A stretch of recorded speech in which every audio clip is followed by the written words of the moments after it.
Hi folks, this is a quick little video to show you how to change the colors of the tab sheets in Excel 2010. So here are the three tab sheets that I have for this particular video. I'm going to just right mouse click on sheet 1, go down to where it says tab color, select a color, click on that, and then I'm going to click on a different sheet and you'll notice that that's when it shows up.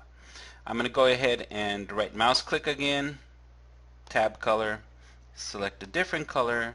Now I'm going to select sheet number 3. Notice that when I deselect the sheet, that's when you see the color of the sheet. I'm going to go ahead and select another color. There we go. And I want you to notice that the selected sheet goes back to white. So that's how you always know which one it is. Besides that, the sheet name gets bolded. But the additional visual clue is, even though this sheet number 2 has a color, it will turn white when it's selected and it's got the attention of the computer. Okay, hope that helps. Thank you very much.